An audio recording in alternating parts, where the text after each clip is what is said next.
అన్ని కులాలకు సామాజిక న్యాయం జరిగేలా వర్గీకరణ చేయటంని మేము సమర్థిస్తున్నాం. మందకృష్ణ మాదిగ వర్గీకరణ ఉద్యమానికి ఆద్యుడు అయితే నారా చంద్రబాబు ఈ ఉద్యమానికి మొదటి నుండి వెన్నుదన్నుగా నిలిచిన వ్యక్తిగా చరిత్ర సృష్టించారు. స్వామి గారు ధన్యవాదాలు అధ్యక్ష. ఈ భూమి మీద పుట్టిన మనిషికి చేయని తప్పుకి శిక్ష ఏదన్నా ఉందంటే అది పేదరికం అధ్యక్ష.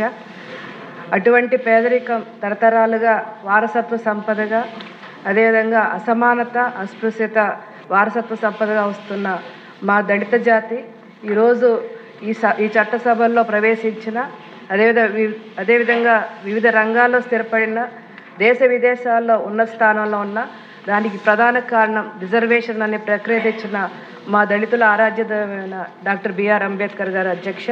వారికి ఈ సభ ద్వారా మా దళిత జాతి అంతా కూడా పాదాభివందనం చేస్తున్నాం అధ్యక్ష.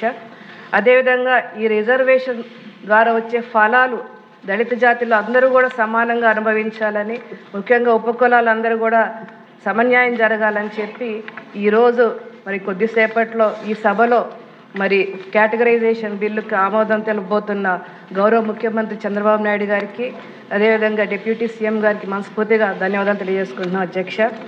బీసీ రిజర్వేషన్ మాదిరిగానే ఎస్సీ రిజర్వేషన్లో కూడా వర్గీకరణ జరగాలని, దళితుల్లో ఉన్న అన్ని ఉపకులాలకు కూడా న్యాయం జరగాలని ఎంతోమంది మరి పోరాటం చేశారు అధ్యక్ష.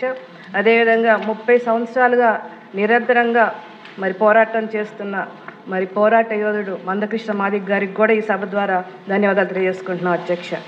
అదేవిధంగా మరి గతంలో ఎస్సీ రిజర్వేషన్ వర్గీకరణకు ఆమోదం తెలిపి మరి ఆ వర్గీకరణ ద్వారా దాదాపు 22,000 మంది ఉద్యోగాలు పొంది, అదేవిధంగా గతంలో ఈ వర్గీకరణ ద్వారా ఇంజనీరింగ్ మెడిసిన్ కాలేజెస్లో కూడా సీట్లు పొంది ఈరోజు ఉన్న స్థానంలో ఉన్న ఎంతోమంది మరి దాన్ని ఉన్నారు అధ్యక్ష. దానికి ప్రధాన కారణం మరి గౌరవ ముఖ్యమంత్రి చంద్రబాబు నాయుడు గారు. వారికి ప్రత్యేకంగా ఈ సభ ద్వారా ధన్యవాదాలు తెలియజేసుకుంటున్నాం అధ్యక్ష. అదేవిధంగా ఈరోజు ఏకసభ్య కమిషన్ రంజన్ మిశ్రా గారి నివేదిక ప్రకారం 2011 సెన్సెస్ ప్రకారం రాష్ట్రాన్ని ఒక యూనిట్గా తీసుకొని మరి దళిత జనాభా నిష్పత్తి ప్రకారం రిజర్వేషన్ కేటగరైజేషన్ మరి ఈరోజు ఒక చారిత్రాత్మక నిర్ణయం తీసుకోబోతున్న చంద్రబాబు నాయుడు గారికి మరొకసారి దళితులందరూ కూడా ఈ సభ ద్వారా ధన్యవాదాలు తెలియజేసుకుంటున్నాం అధ్యక్ష. ఈ చారిత్రాత్మక నిర్ణయంలో తీసుకున్న ఈ సభలో నేను కూడా భాగస్వామ్యం అయినందుకు, ఆ భాగస్వామ్యం లభించే అవకాశం ఇచ్చిన గౌరవ చంద్రబాబు నాయుడు గారికి, లోకేష్ గారికి, అదేవిధంగా డిప్యూటీ సీఎం గారికి ధన్యవాదాలు తెలియజేస్తూ సెలవు తీసుకున్నాను అధ్యక్ష.